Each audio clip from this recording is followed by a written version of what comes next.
Sledeči program je financiran strani prijateljev in sodelavcev misionarske skupine Joyce Meyer.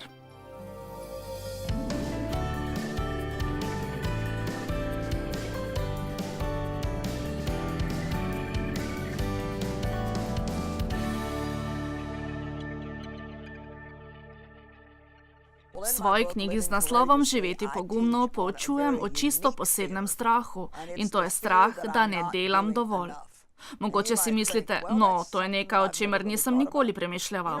A veste, da je to zelo velik človeški problem? Nekoč smo v naši ustanovi raziskovali, kaj ljudi najbolj skrbi. Mislim, da smo jim zastavili naslednje vprašanje. Če bi lahko Boga vprašali karkoli, kakšno bi bilo vaše vprašanje? Mnogi izmed njih so odgovorili, rad bi vedel, če naredim dovolj. Veste, da ljubimo Boga in želimo delati to, kar je prav, želimo študirati Božjo besedo, želimo moliti, vendar je vedno tista pretnja, grozeča hudičeva laž, da nismo delali dovolj. Nismo molili dovolj, nismo študirali dovolj, nismo dovolj darovali, da nismo dovolj dobre žene, nismo dovolj dobre matere ali da ne jemo dovolj zdrave hrane. Naj vam nekaj povem, da Bog ne prešteva tega. On ne sedi nekje v nebesih z listom papirja in si zapisuje, to si napravil prav, tega nisi napravil prav. On je poslal svojega sina Jezusa, da je umrl za naše grehe in mi se lahko na to zanesemo. Vesela sem, da sem se končno naučila, da ko vstanem, ljubim Boga in želim delati najboljše, kar zmorem. Še preden začnem, že vem, da ne bo dovolj dobro, da ne bo dovolj. Če bi lahko sploh kdaj dovolj naredili, potem ne bi potrebovali Jezusa Kristusa, da bi umrl za nas. On je edini, ki je več kot dovolj. Mi služimo Bogu, ki daje več kot dovolj. Eno izmed imen za Boga v Stari zavezi je El Shaddai, kar pomeni obilje, več kot dovolj. Zelo sem hvaležna, da ni samo Bog, ki gre mimo. On je Bog več kot dovolj. Tako bi rada, da bi se odpočili od tega, ali delate dovolj ali ne. Veste, da sem se sama veliko spraševala o tem. Moj oče me je spolno zlorabljal leta in sem imela zelo slabo samopodobo. Po naravi sem rojena delavka. Imam močno kolerično naravo in sem po naravi naravnana k temu, da dobim neko motivacijo, če nekaj dosežem. Prišla sem v takšno področje, ko so veljava in vrednote ostale zunaj tega, kar sem počela. Tega nisem dobila od svojih staršev, zato nisem imela dobre podlage v tem, da bi se čutila vredna in bi bila ljubljena. Niso me cenili niti ljubili in tudi od Boga tega nisem čutila. Mi vsi hočemo imeti neke vrednote, pravzaprav ne vem, če lahko sploh preživimo brez vrednot. Če ne najdemo teh vrednot na pravih mestih, potem se trudimo, da bi jih našli na drugih mestih. Jaz sem si jih pridobila od svojega dela. Iskreno mislim, da mnogi ljudje tako delajo. Mislim, da je mnogo ljudi pod psihičnim pritiskom, ker se hočejo dokazati pred samim seboj in pred vsemi drugimi. Jaz imam vrednost.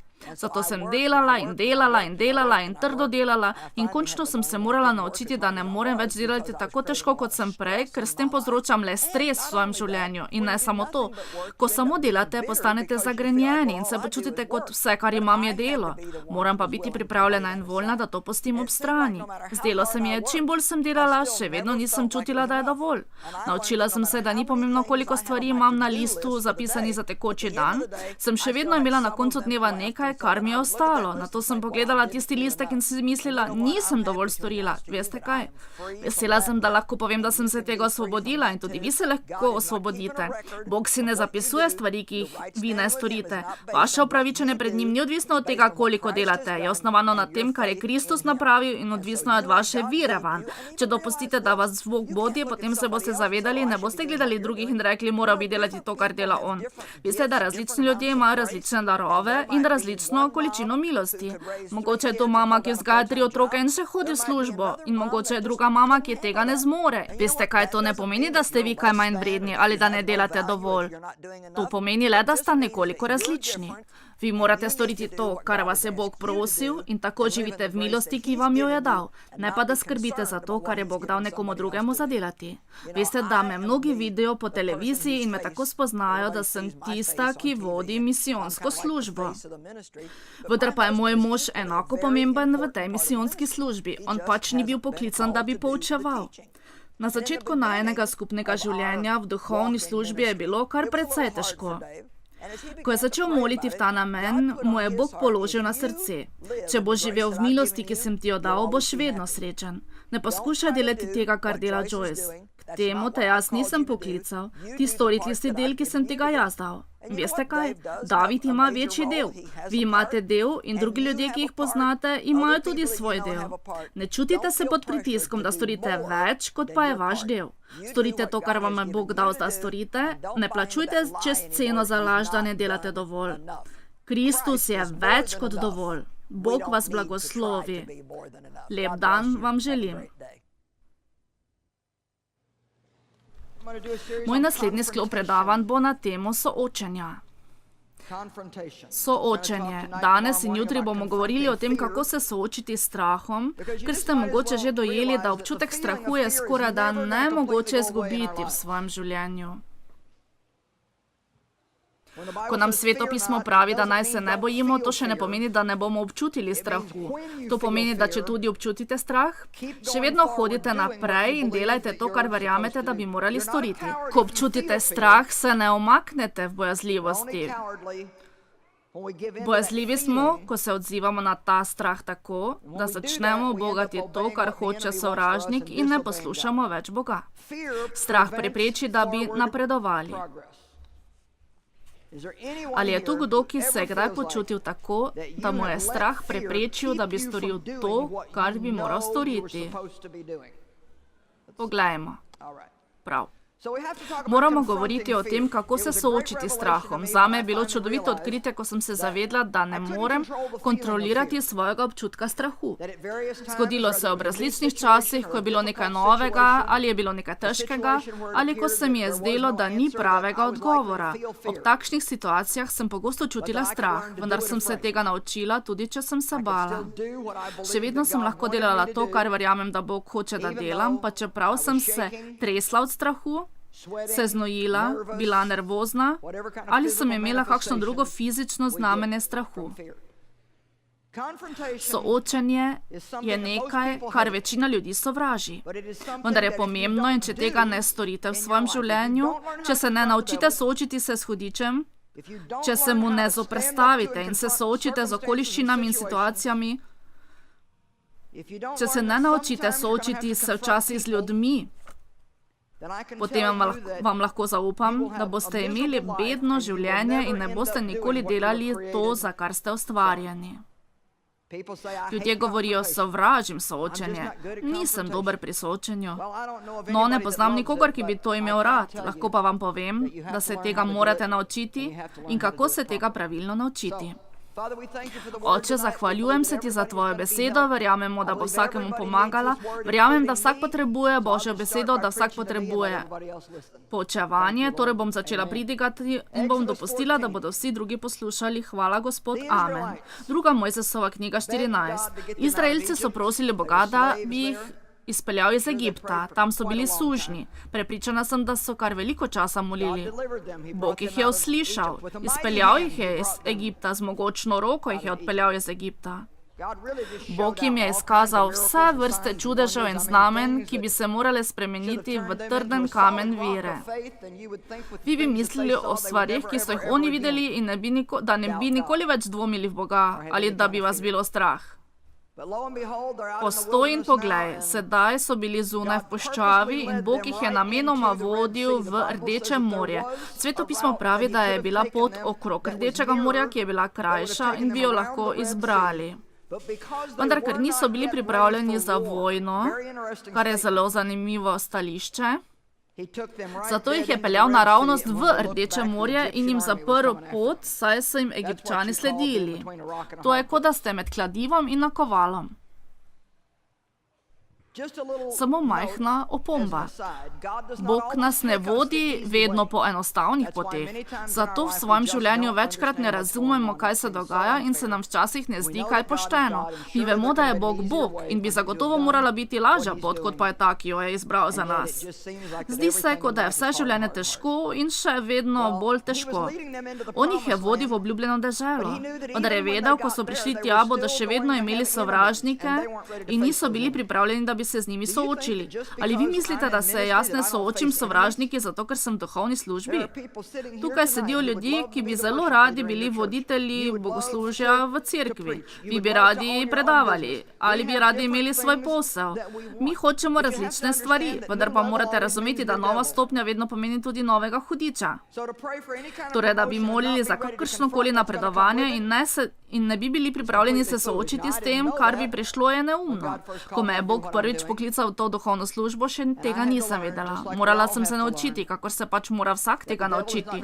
Da hudič ne bo razprostrl rdeče preproge za mene samo zato, ker smo se odločili, da bomo odrešeni in da bomo polni svetega duha in bomo dajali desetino. Kajti s tem smo premagali sebe, da bi bili sebični in usmerjeni vase in smo pravzaprav začeli živeti kot kristjani. Vsakič, ko se dokopljemo do napredka, poslušajte, vsakič, ko se dokopljemo do kakšnega napredka, se nam bo Satan zoperstavil, da bi videl, če se bomo splazili nazaj v svoj brlog. Zato se morate naučiti, kako se postaviti na noge in reči, če je Bog z mano, kdo more biti zoper mene? Če je Bog na moji strani, ne bom se bal. Včasih morate biti voljni, da se postavite na noge, da greste skozi nekatere stvari in da celo trpite. Veste, da sem morala pretrpeti izgubo ugleda pred znanci, da sem lahko začela delati to, kar delam danes. Morala sem zapustiti svojo cerkev, izgubila sem prijatelje, češ, ženske pač tega ne počnejo. In jaz sem to začela pred 35 leti. Če imaš oseben odnos z Bogom, ne ugaja vedno meso, vendar je zagotovo na koncu tega vredno. Zagotovo je na koncu vredno tega. Ne izgubite svojega Boga. Ne izgubite že pripravljene usode samo zato, ker hočete biti v ugodju. Kajte, če najdete udobje zase v mesu, boste zagotovo bedni v svojem duhu. Če pa boste šli vso pot skozi z Bogom, bo vaše meso nekoliko v nelagodju, vendar boste v svoji notranjosti imeli mir in veselje. In nič, prav nič ni boljšega. Nič boljšega ni. Od zavesti, da veste, da ste prav sedaj na sredi Božje volje za svoje življenje. Vi ne morete posedovati nič boljšega, kot je to. Vi ne morete imeti nobenega boljšega položaja, vi ne morete imeti v svojem življenju boljše osebe. Nihče vas bolj ne zadovolji, kakor Bog. Tukaj so se Izraelci znašli v groznem položaju. Kajti Rdeče morje jim je zaprlo pot. Iz ene težke situacije so prišli v drugo težko situacijo. Videli so Rdeče morje pred sabo in za njimi je bila egiptovska vojska. In njihov odgovor v tej dilemi je bil, da se vrnejo, od koder so prišli. Žalostno. Oni bi najraje kar tekli nazaj, kjer so bili navajeni, pa čeprav jih je to tako mučilo, kot pa da bi se spoprijeli z neznanim. Milijoni in milijoni ljudi so, ki obstanejo v bednih okoliščinah zaradi svojega strahu pred neznanim. Mi smo ustvarjeni za spremembe. Bog nas je ustvaril za nove, sveže in različne stvari. Hrepenimo po njih, si jih želimo in hkrati pred njimi okamenimo. Morate se otresti strahu pred spremembami. Samo zato, ker še nikoli niste storili neke stvari, še to ne pomeni, da to ne bo dobra stvar. Želim, da se sedaj vživite v situacijo, v kateri so bili oni. Samo pomislite na Rdeče morje pred vami in egipčanska vojska za vami. Prišli ste iz tiste zmešnjave v sužnosti v Egiptu, bili ste sužnji vsa ta dolga leta. Kaj boste storili? 13. vrstica. Mojzes je rekel ljudstvu, nikar se ne bojte. Trdno stojte v zaupljivosti in brez strahu. In glejte Gospodovo rešitev, ki jo bo danes pripravil za vas. Kajti, kakor danes vidite Egipčane, jih ne boste videli nikdar več. Trdno stojte in videli boste, Gospodovo rešitev. Beseda strah pomeni, da zbežimo ali stečemo iz nekega mesta. Če se vdamo strahu, vedno tečemo proč od nečesa, s čimer bi se morali soočiti. Bog pa je hotel, da se napotijo naprej v neznano. Bog je hotel, da bi bili tako naveličani vseh vezi, da bi celo rekli, če stopim v to rdeče more in se utopim, je bolje zame, kakor da grem nazaj, od koder sem prišel. Bog je hotel, da bi bili drzni in pogumni in on hoče, da smo tudi mi drzni in pogumni.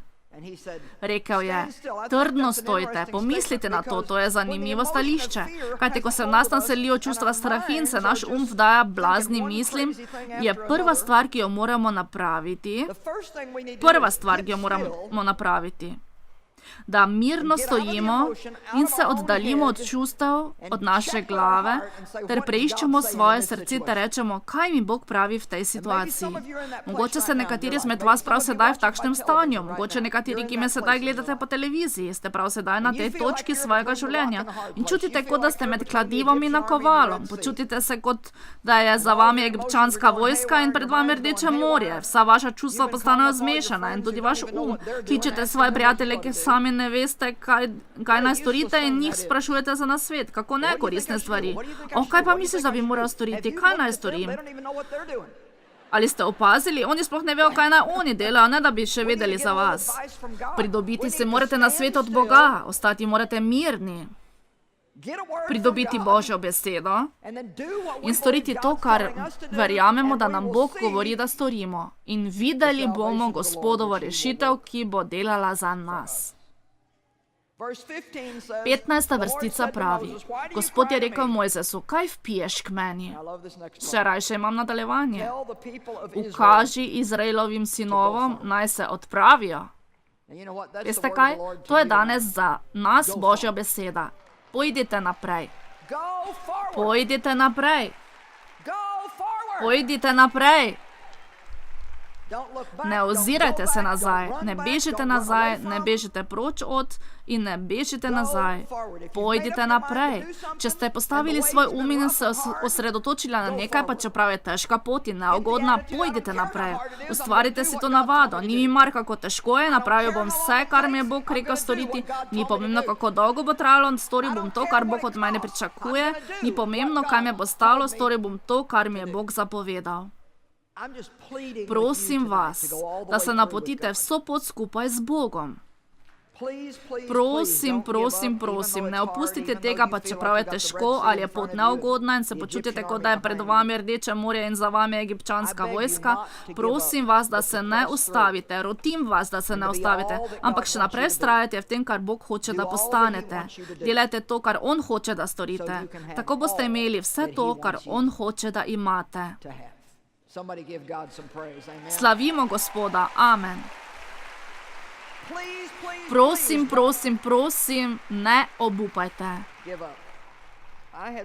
Bila sem v takšnem strahu, bila sem tako zmedena. Toliko prevratov je bilo v moji notranjosti, sedaj pa sem tako mirna. Imam veselje. Veselim se vsakega posameznega dne.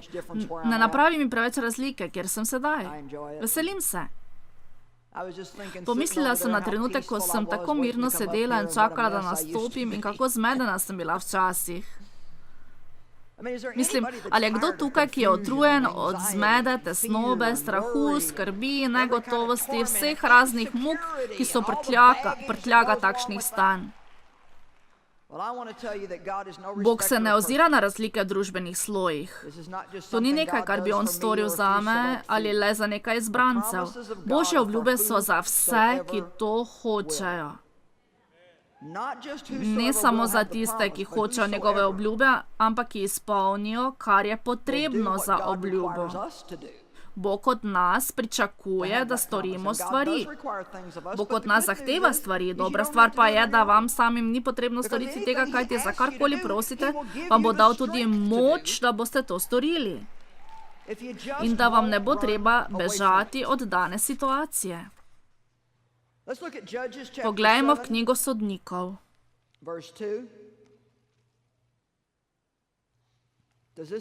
Ali vam današnje sporočilo zveni kakor nekaj, da vsak misli, da bi potreboval za svoje življenje? Mogoče ste sedaj malo tega slišali in si mislite, škoda, da nisem načrtoval za ves konec tedna. No, zakaj pa ne spremenite svojega načrta in se nam pridružite tudi naslednjič? Rekli boste, no, moram službo, mogoče pa si lahko vzamete en dan dopusta, ne vzamite bolniške, če niste bolni. So pa tudi nekateri ljudje, ki bi tudi to storili. Poklicali bi in bi se zlagali, da so bolni, samo da bi lahko bili prisotni na krščanskem poučevanju. Včasih imam željo, da bi prijela ljudi in jih tako stresla, da bi odpadlo iz njih vse, kar je razpuščenega. Vi veste, če si lahko vzamete dopust. Rekli boste, no, ne vem, če si bom vzel dopust za to, da bi šel poslušati neko žensko, ki mi pridiga. Veste kaj, vi niste tako lačni po Bogu v svojem življenju in si mislim, da boste morali še enkrat iti okrog iste gore, da bi postali bolj odločni in boste storili vse, kar morate storiti. Knjiga Sodnikov 2:7 poglavje je zanimiv prizor.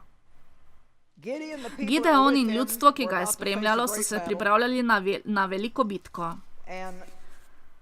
Gideon je imel 32,000 vojakov. Bog pa mu je rekel, druga vrstica, da je Gospod rekel Gideonu, preveč je ljudstva s teboj, da bi jim dal Midjance v roke. Mislila bi si, če se pripravlja na vojno, je večje število vojakov, tem boljše zanj. Vendar je Bog rekel, ne preveč vojakov imaš, da bi zmagal v bitki. Zakaj je Bog napravil to? Najprej zato, da bodo zagotovo vedeli, da jim je On pomagal do zmage in ne zaradi tega, ker so imeli tako veliko število vojakov. Ne bom govorila o vsem sporočilu, ki je zelo tehtno, vendar vam hočem povedati neko drugo stvar. Najprej mu je Bog rekel, zato zdaj naznani ljudstvo in reci, kdor se boji in trepeta, naj se vrne in odide. Veste, ne morete storiti veliko skupino boječih ljudi, bojazljivcev. Vsa ta leta, ko sem bila v duhovni službi in sem delala z ljudmi, ni bilo nič bolj utrujajočega, kakor delati z negotovimi ljudmi, ki jih neprestano nekaj skrbi in jih je vsega strah.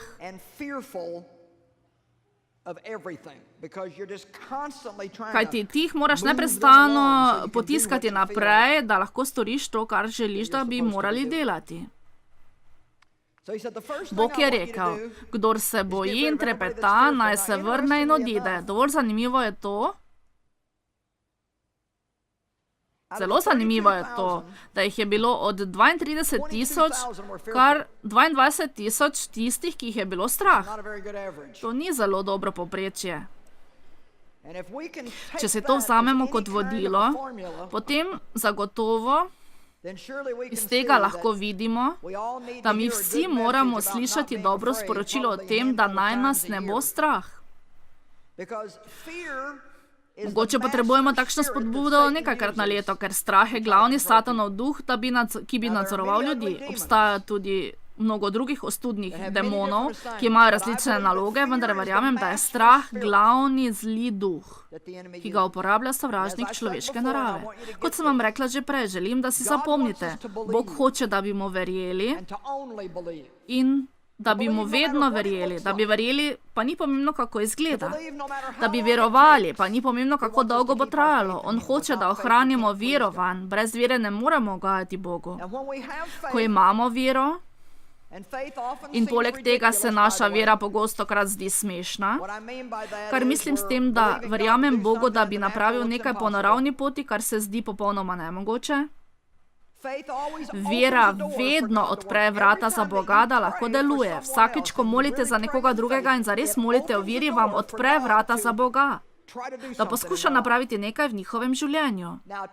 Res je sicer, da še vedno mora ta druga oseba dopustiti, da Bog deluje, vendar vi morate moliti za ljudi, ki imajo težave, in morate moliti za ljudi, ki ne vedo, kako bi molili zase. Molite za ljudi, ki so izgubljeni, ki se jim njihove potrebe niso izpolnile, kajti na svetu je mnogo ljudi, ki resnično ne vedo, kako bi molili zase. Ta misijonska služba molitve za druge ljudi je zelo pomembna, kajti vsakeč, ko jo iskreno izpolnjujete, omogočite Bogu, da majčkeno odpre vrata in poskuša delovati v življenju nekoga, ki sam ni ali pa ne zna odpreti svojih vrat srca. Strah je namreč hudičeva prevara vere. Ko nas je strah, bolj verjamemo hudiču, kakor pa Bogu. Mi tega sploh nočemo. Mi hočemo odpreti vrata Bogu, da bi deloval v našem življenju. Vernik v Jezusa Kristusa ima lahko samo eno držo in to mora biti naša drža: ne bom se bal. Jaz se ne bom bal. Če vas je pogosto strah, če imate s tem problem, vas hočem spodbuditi, da bi 100-krat na dan izgovorili to na glas in bi to ponavljali dan za dnem, da boste ugotovili, da ste tako drzni, kakor lev. Vi veste, zakaj spodbujam ljudi, da izrekajo na glas Božjo besedo? Zato, ker bolj verjamete sebi, kar izrečete, kakor pa kateremu koli drugemu, da vam nekaj pove. Lahko stojim tu in vam pravim, ne bi vas smelo biti strah. Sami boste verjeli. Vendar, če vi začnete 100-krat na dan izgovarjati, ne bom se bal, vsak dan, ko to izgovorite, vam bo dal več in več poguma. Naučite se, kako se strinjati z Bogom, začnite izgovarjati to, kar Bog pravi, in prekinite izgovarjati to, kar pravi hudič.